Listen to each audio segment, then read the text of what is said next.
Hi, this is Robin Cavallaro with the Cavallaro Heath Group of Remax One, and today Bruce and April Lyons of Integrity Financial Coaching are with me. How are you? Good, Great. thanks. Good to be here. Thank you for the invite. Yeah, it's like no delay this time. So, Yeah. um, and for those in the land, we're doing take two because internet problems today. Um, so, Bruce and April, when we were talking before, y'all explained to me the difference between financial coaching and financial advising, which I had no clue there was a difference. So can you explain to everybody else what it is? You want to take it again? I'll start again.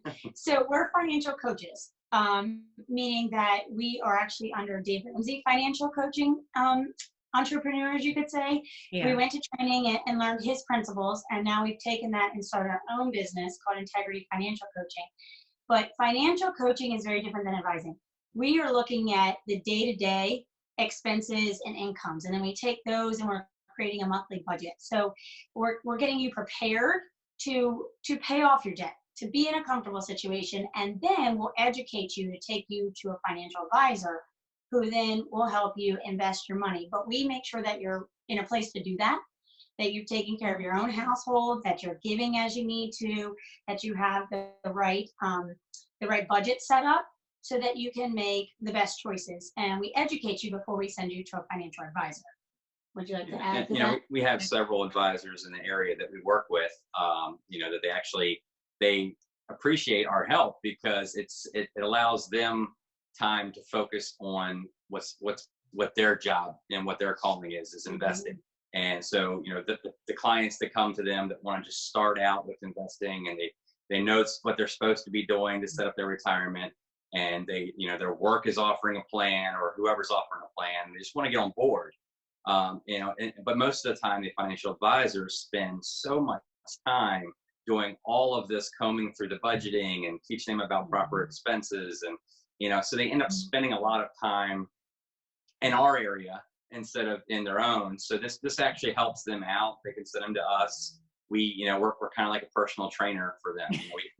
We get them into shape, and then we can send them back. And there's no conflict of interest there because when they get back to them and they have a discussion about the different funds, they're just walking in educated about what are the different types of funds, and what are good sound principles across the board for doing the investing. And then from there, they can get really specific. Because I know a lot of people that I work with on the house buying side, I always tell them up front, I want you to have an 8-month emergency fund. Because God forbid you lose your job, or we end up in another pandemic, or government shutdown, or I don't know, murder bees and hurricanes. And I'm sure Godzilla will be here after the aliens show up at 4th of July. So. When anything can happen. The great It's like, welcome to 2020. But that's a difficult part for someone who's starting out is, do you take advantage of funding your IRAs and your 401ks because you're so young and they can grow so much? Or do you take care of your immediate needs and get that emergency fund in place? Yeah, and it's a lot about putting the cart before the horse. Yeah. If you're at work and you have the company match, everybody's like, oh, I can't walk away from a company match. I can't do it. But the money that they're going to be putting towards that, to put in that match, could be used to reduce their debt load, could be used to put the emergency fund in place. And then once they've done those steps, they're not just doing what the company matches. They're able to max out the retirement. So you might take a step back, but you're going to take a lot of steps forward by making sure that you have a good foundation in place first. Yeah, we start with the tough part. I'm sorry. No, you're okay. We start with baby steps to get you in the right place to be able to invest.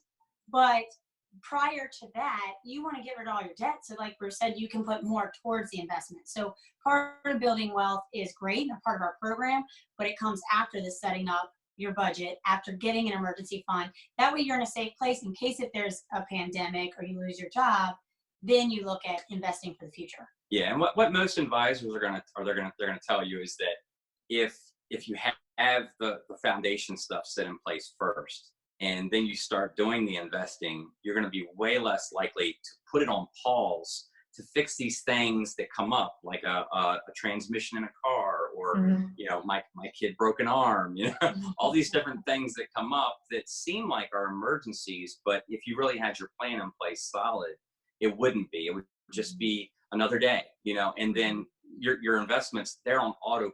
And the last thing an advisor wants you to do is putting anything on hold or pulling from it. So it gets them in the right place.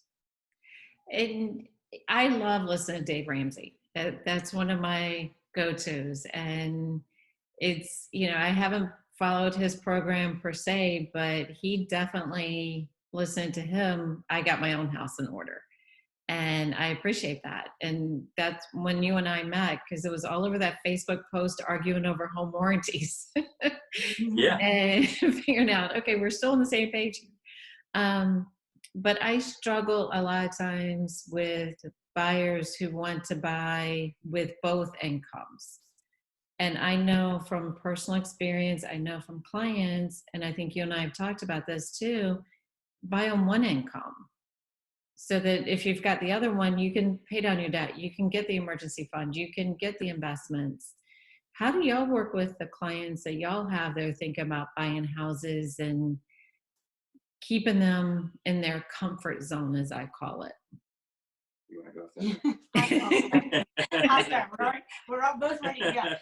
So when we have clients come in that are looking to buy a house, we sit down first and do their budget. We don't even yet talk about a house until we make sure where they are financially and get the full picture. And then we also have what's recommended percentages.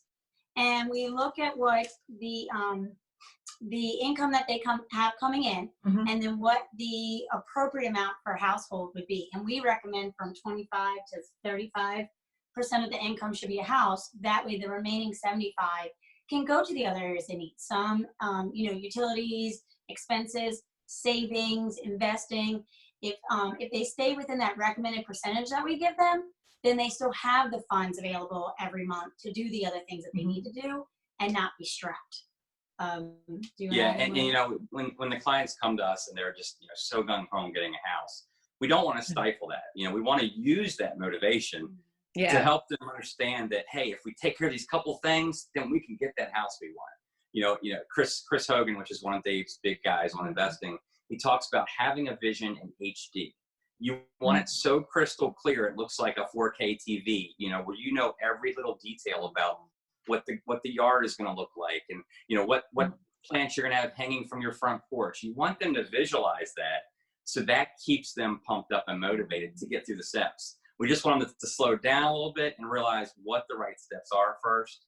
But definitely keep that, think with the end in mind. Make sure that that we're doing this for a reason. And then when the hard months come and income struggles, or maybe you take a step back and you overspend on an area, you can really get back together over a glass of wine or a dinner and say, we took a step back, but we still have this great goal, this great vision that we want to keep in mind. I appreciate that, because like I said, on my side, it's tough and I'm lucky because most of the local lenders work the same way, but others are like, oh yeah, you can afford, this house, and they're being approved up to 50% of their net, but not, of their gross and not their net. So out of that other 50%, you got to pay taxes, you got insurance, car payment, diapers, trips, whatever. And I look at that, I'm like, oh my God, you're going to come home to your house and that's it. Be house poor. Your idea of dining out is going to be stopping by Giant, picking up a rotisserie chicken. So, that's it.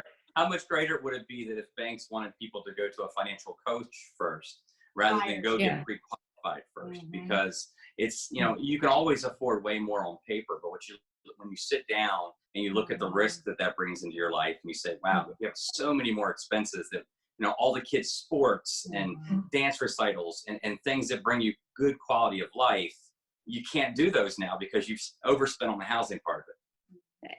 And all those little critters are probably going to end up in college one day. So. Right. I even included Yeah. things, cars, college, insurance, all of that. Yeah, and they're going to drive. So, and as anxious as I am for Brent to get his driver's license, I do not want to know what it's going to be. All the boys and insurance. Oh. Yeah. So it's like, please, but those are all things that I know y'all help people budget for and look for the bigger picture, because it's not all about what you bring home right now. And, Right. So when someone comes to you, do y'all just say, bring us everything, and y'all get into the nitty gritty depths of the disgusting mess and sort it out? It really depends. I mean, sometimes people have, paralysis of the analysis. They have too much. They're so analytical that they bring everything, and sometimes it's a much simpler solution than bringing all of your statements and look, in a matter of 20-30 minutes of sitting down with us, if you just know what your bills are and expenses for the month, we have a budget in place for you, and then we can make recommendations, moving forward, that you can choose or not choose. It's your budget at the end of the day. But sometimes people just overcomplicate things. I've seen so many fancy spreadsheets over the years. Or too many bank accounts. Yeah, way too many banking accounts and this strategies for where money should be sitting, and this is why we do. Just keeping everything simple makes everything easy. I was just talking with my grandmother the other day, and she's got money in 2 different banking accounts, and I why? What's the reason for that? And she didn't even have an answer for it. It's just what she's got. And what she's always done. Yeah, finding a good local bank that you trust, a good community bank or a credit union that you really believe in, and they believe in you, and they actually know you by first name when you come in. That's the kind of bank you want to deal with. Stay away from these big banks, because you're a number to them, and when you really need help, they're not going to be there for you. But yes, the budgeting thing, just keeping it simple, making sure that you're starting out with the giving. If you do give to anything, always do that first, because if you don't, you're going to give out of your scraps. And if you do your whole budget and then get to the end, there's rarely going to be anything left for the important things. So do y'all get people to do like the envelope system or whatever to put the cash in there and go into the grocery store with your little envelope? And so we highly encourage the cash system. I think it's one of the most important tools that, especially our new clients, when they come to us, that we really can encourage. It worked for us. I mean, we didn't realize how much we were spending until we started doing cash. And in the beginning, it literally was envelopes and writing. That's what we had in the house. We didn't want to spend extra money. Eventually, we saved a little money, and we bought Dave Ramsey's wallets, where it has all the little pockets, and got a little bit fancier. But the same concept still applied. It was really humbling for us when we first started this in 2007. The first couple of trips to the grocery store, and I had to put things back. Ooh. Because we had made that commitment to each other that we had set this budget, we were going to do it. And our end game was to become debt free. And like he was talking about earlier, the motivation, if you know what you're working for, and if you have an accountability partner, and you guys really work together. And I mean, that first year, we cut out everything. We cut out going out. We cut out going to concerts. We didn't have any kids yet. So it was an ideal time for us to really focus on it. And we went to the cash system. And when we got up to that line, and boy, we had to put back a bunch of groceries. It was like, I mean, this is our local grocery store. So we're kind of like hiding. And I would say it took us a handful of times. But now, like, we just went with our mask and everything last week. And I think we were within $3 of our budget. We had $3 and we're like, yes. Yeah. And we get excited. And if we have extra money, then we're like, let's get a coffee. Let's get ice cream. We'll do something fun to celebrate, but it feels good. But you also, with the cash system, you feel it. You know exactly what you have in your hand. And you're like, well, I could stop and get Starbucks, but if I do, I'm not getting anything else for the rest of the week. Maybe I'll save it for the weekend. So it makes you look at the opportunity cost. Now, with being stuck home and technology and the banking system is so much nicer, we also encourage people to do the online envelopes. So, for example, our bank, we have 10 envelopes, 10 different subjects that we keep within our bank account, but it's not attached to our debit card. So we'll put money aside into like car repairs, our singing funds, vacations, car repairs, gifts, Christmas, all those things. It's called singing because you keep throwing money into it every month and you want it to build. Then when you get to where you want it to be, you can cap it off or you can keep going. And then when we need it, we just transfer it over. So we can go back and forth, and that's convenient because you don't have to always worry about going to the bank, especially right now. And it's a good way to, we usually have a conversation with our clients up front. Are you somebody that tends to use cash? Do you like to carry any cash in your wallet, or are you no cash? You hate it, and that kind of gives us an avenue of which way we want to talk with them about that, because we don't want to set them up for failure. We want to do whatever's going to work for them, and so we've kind of adapted over the years to say, you know what, being realistic, we are an electronic society now, but there is ways to still stick to the foundational principles of cash without going into any debt, and being able to use those sub accounts at the banks. So. And I know you and I have had this debate before. So, I know where it's going. No, this is good. I appreciate your approach. It's like where I am right now, I do use my credit card for everything, business and personal. At the end of the month, write the check, is paid in full. And then at Christmas time, I have all my rewards points. So I pay for 2 birthdays and Christmas with the money I saved with the rewards. But I also know that if I don't make that payment that month, that little bit of rewards they give me doesn't even come close to covering the interest that they're going to charge me. Yeah. Or what you spent throughout the month to get those rewards. We don't want to go there, but well, just to back up a little bit, when it comes to one of the things that we learned about doing the digital envelope system versus the cash based, and it actually impacted us specifically. So we were trying to buy a house, and it was with you, Robin. And this was a hard we had fun though. Little plug there, best realtor. But so what we realized was, we've been using the cash for so long, and it's worked so good in all of our budgeting. We had everything to track all of our expenses, but the banks didn't see that, so we had to all then put it all in the bank, and we went from having everything at home and saved here at the house to then putting it back into a bank and trying to rework our program around that. And that's where we really came up with this sub account idea. And for somebody that is looking to buy a house right now, I would caution them, yes, it is good to use cash, but it is also, there's a place and a time to use a banking account. So if you're thinking about buying, a couple months before you sit down with the realtor or the lender, start putting the money back into the account so that they can see that trend over several months. Yeah, that was a tough day. Yeah. To walk in the bank and slide over the envelopes. All the envelopes. Just put it in there. I'll organize it later. But to hand it over, we were so used to our system. Yeah. We had to change. But now we really like it. And it's, it's still in envelopes, just in our account now. Well, and if you are thinking about buying a house, you have to have some kind of credit. Right. Because if you don't, you have no credit score. Right. And that's a problem we run into is like there's been several clients that have had to go out and open like 2 credit cards, use them for like 6 months, pay them off each month, and then they can buy a house. And, then I run into some that they've been using cash for so long that their credit score, if they don't do something, it's going to plummet and they don't qualify for the mortgage. Yeah.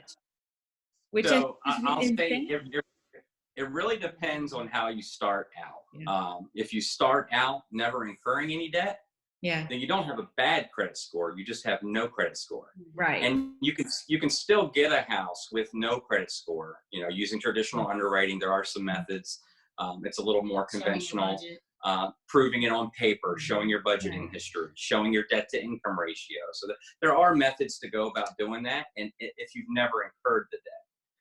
But once you've started down the path of credit, you really have to look at the whole big picture, because now you're going to walk away from it to go cash, which is perfectly fine. And we still recommend it, but you have to think about what your goals are. If you're going to be planning on building a house in the next year or buying a house the next year or so, you have to realize that you've already started down that path.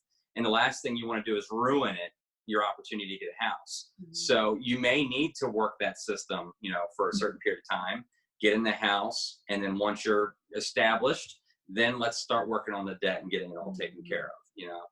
We would never tell anybody to ruin their credit score. It's more about looking at what's the best thing for you right now, and what are your goals. And if it is getting a house and you have a bad credit score, well, paying off all your debt right now isn't going to help you. But maybe it's putting all that cash aside, and then talking with a good lender nearby, and asking them, what's the best plan for us with this cash? Because we have been saving up better, because we've been working with a coach. What's the best method that you would advise us to get into the house? And then they can work with us and we can help them get there as their coach, or they can continue to work with the lender. It's whatever's working for them.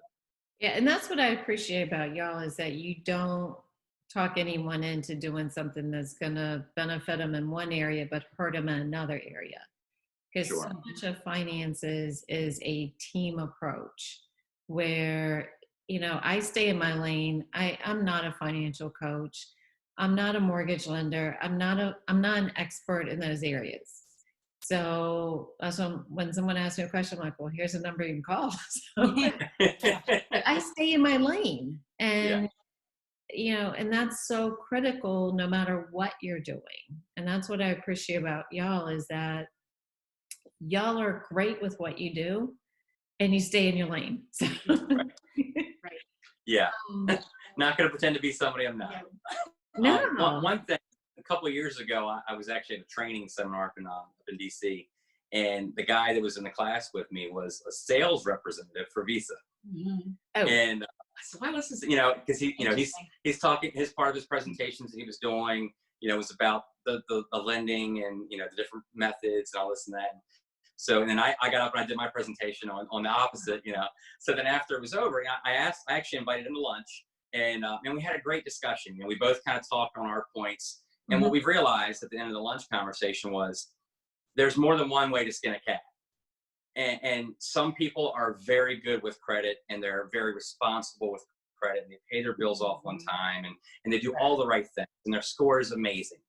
But then there's this big percentage of the population that don't, and that's what that's why it's why we're called to do what we do. Is we're not here to fix everybody, but the people that do need help, the people that are going in over their head and borrowing on everything and thinking that they can borrow their way out of a problem, that's our target audience, is helping those people. And we've been down that path, and it doesn't work. That's just how we got here. Yeah, so learning by example.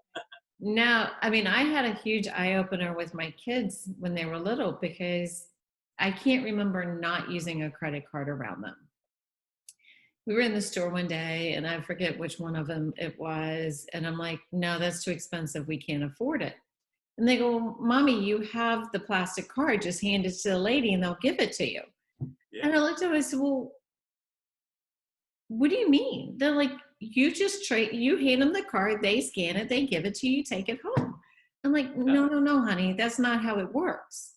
I hand it to them, they rack it up, then they send me a bill at the end of the month. And if you don't pay it off, that $20 item, if you pay minimum payments, that $20 item will end up costing you $100 by the time you pay for it. I said, so do you like it $100 worth? And they're like, no. But that's when I realized my kids were learning every bad habit you could imagine. No money management, no nothing. So that's why it's like, y'all are doing a great job with your kids, because I know when I give them the little Visa, when they were like micromanaging how they were going to spend it, and like they were cutting that sucker out. Let's clarify that real quick. Visa gift card. Yes, it was a gift card. So, and for those that are questioning, for the kids, they get a gift card of their choice to spend as a way of saying thank you for making y'all's lives easier while you're selling a house. Sure. So it's something. You got to look at, interest earned is a reward, interest paid is a penalty. Yes. And teaching the kids that simple principle, so whether it's investing or whether it's a credit card, you're creating risk, and it's, when you create the risk of a credit card, it's easy to say I can pay it off at the end of the month. It's easy to say, you know, I'll never charge too much on this or never charge more than I can handle. But without a good plan in place, and you know, you get furloughed or you go through a time like today where so many people are out of work that had very secure jobs, and they go from, you know, being responsible people with credit, you know, to now they're in survival mode and they're using the credit cards now for survival.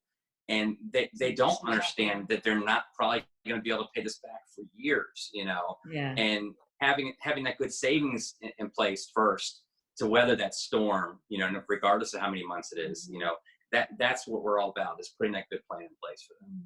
And all of this, and everybody going through this, and including your kids, you know, they say more is caught than taught. They see what you do, and we're just thankful. We were actually given Dave Ramsey's plan and financial peace from my cousin when we first got married. And it took us about a year to really get into it. And I'm just so thankful that we did prior to having kids, because like our parents, they didn't have this. No. They didn't have these tools. They didn't teach us the tools. And so, yeah, I racked up debt in college. I'm not going to lie. He racked up debt in his bachelor days, and we come together, and now we're just a great combination. Yeah, but our kids never knew the latter. They've never seen debt at home other than a mortgage, you know. Yeah. They've never seen the borrowing for vehicles. They've never seen the borrowing for credit cards or couches or TVs, you know. So it's never even part of a discussion when we go to a store of how we're paying. They're trying to figure out, you know, am I using a 20 or 10 or 5 or 1 or a gift card that somebody gave me, you know, and they're excited about that, and they're really learning for themselves, planning a purchase out. So, you know, as soon as they've made a purchase, we have them plan the next one. You know, what is a big item that you've been wanting a while? Let's go on Amazon. Let's find it. Put it in the not the shopping cart, but in the wish list. You know, or print out a picture, 8.5 by 11. Put it on the refrigerator. You know, this is my goal for the month. And now, how are we going to get to it? What work can you do to earn to get it? And they help us as well. It's really neat when we go to make big purchases. Like we just recently bought a golf cart, but prior to having our funds to buy it, we were going around and looking at them. And when we saw one we really liked it, we're like, what do you think, guys? We're, you know, having a whole conversation in the car on the way home. And our second son, Jameson, was like, well, why aren't we buying it? Why'd we leave? Why did we take it with us? And we said, well, because we don't have the money yet. We're just shopping around. We're saving our money. And then once we have it, we'll come back. And he was like, oh, well, can we all pitch in and help out? And just the thoughtfulness. Yeah, he wanted to pitch in. Now, once he found out how much, never mind. But we have those conversations with them. They also, we make sure that they hear us. They see us when we're doing things. Our kids, when we used to do all cash, we would bring a large sum home and literally sit at the counter and sort it. And they really enjoyed that. Seeing, whoa, what's this money for? The electric bill? That's huge. I'm like, yes, turn off your lights. Oh, wow. Yeah, it was a great lesson for them. And just like everyday activities, when we go things and we have these conversations, they're just they're picking it up, and it's what they know. It's what they're learning as we go along. Yeah, I had such a major problem with the kids after the whole just swipe the credit card conversation with the I wants. So the rule became you had to save up 4 times what the item costs. So if it was $10, you had to save up 40. And usually by the time they hit 20, they had forgotten about that item and they wanted something bigger. It put an end to the impulse buying, and it got them to the point that they thought long and hard about what it was going to take to buy that item. And when they got up to 40, they go spend $10, they still have 30, which was a problem because now they only have to save a little bit more to get something else. But they started thinking it through, and that was one of the smartest things that someone else had suggested. I'm like, I'll try it. It's a great idea. Yeah, and if the kids can slow down with spending the money, then they can start to think about fun ways to manage money. You know, generosity, teaching the kids generosity and about what good things you can do with money and how much fun that can be versus buying a toy. You know, if you take the kids to End Hunger or to Farming for Hunger or Project Echo, and you do something with that money, or they do a side job to make money for something like that, they will remember those moments forever. and then that will stick with them, that how much more fun was it to give than it was to receive or just spend. Yeah, they always love picking out the gifts at Christmas for Toys for Tot and being able to Much fill that box appreciated. up. Yeah, they love that one. Yeah. It's so exciting for them to pick out for somebody else. So it's nice to see that joy in them. And I think this year we're going to have a much bigger need than any other year we've had in a long time, which it's going to be challenging because so many businesses are struggling. Yeah. That's, Yeah. that's Big something. difference. That's something that Kelly Chambers and I talked about the other day with United Way, and they're struggling. And this is going to be those that can pitch in and donate, and we do the best we can on all fronts. Yeah. Um, And you may be surprised. You may find that some of the big companies that you worked with mhm. manage their money well, and it's already pre-planned to do the giving, and it's not spur of the moment. Mm-hmm. And thankfully for me, we were deemed essential personnel, so I haven't slowed down. Sorry, that comes out every now and then. But it's, that's where I'm fortunate, and yeah. But you were talking about your kids giving. Brent, he's upstairs. He's got the biggest heart I've ever seen of a kid. I remember walking through DC, and he would find a quarter on the ground, be all excited and put it in his pocket. And as we walked past a homeless man, he would get real sad and go back and take the quarter out and give it to him. And I'm like, that's sweet. And it's, Yeah. I'm like, wow, because you don't know what the guy's going to do with it, nor is it any of my business. You Right. make the choice to give the gift. After that's out of your control. Right. But I have a feeling that the three of us could sit here and talk for hours. We haven't even gotten into student loans or how to best pay for cars or how to save all this money. So if y'all are game, I'd love to do this periodically and just focus on different, little topics where we can go into depth and come up with great plans and strategies and all of that. Yeah, there's so many just good conversations that we can have. If for anybody listening to the video today, we are in a rough time right now, and we're both home from work. We're teleworking. We're still getting paid from our careers. So we're very fortunate. A lot of people are not, but even the ones that are teleworking and still getting paid, they still have to keep in the back of their mind that this will end sooner or later. We're going to have to get back to our normal routine, or the new normal as they're calling it now. But just, keep in mind that opportunity cost, because while you're home, it's so easy to spend money while you're home. It's so easy to get on Amazon. You're saving money by not going places or doing things, and then it's gone. So many things that you could buy for around the house to do with the kids, and just try to be creative and think about the opportunity cost of, am I going to have to pay for this when I do get back to work? Mm-hmm. Am I creating a problem here, or am I creating just good memories with the kids that don't cost money, and there's a lot of those. It's still important to have a budget while you're home. Even if you know that you're more comfortable maybe being at home because you don't have to spend to go anywhere or gas. Yeah. But that's when you really still need a budget to make sure you're meeting your goals. And a lot of people that are furloughed, they're thinking, I don't have any money coming in. Why do I need a budget? That's the absolute time to need a budget, because you still have expenses. Those aren't stopping. And the budget will at least put those in perspective of your priorities. And maybe you need to make some hard calls to creditors and explain to them your situation.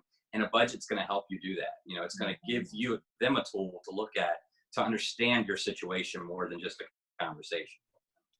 And as you put it right there, the most important thing is when you do find yourself in trouble, call the creditor, email them, reach out, in writing. Don't sit there and do nothing.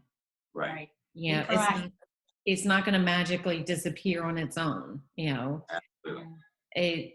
But there are ways out of every nightmare, and sometimes it's hard choices. Sell the cars, sell the house, downsize, get a roommate.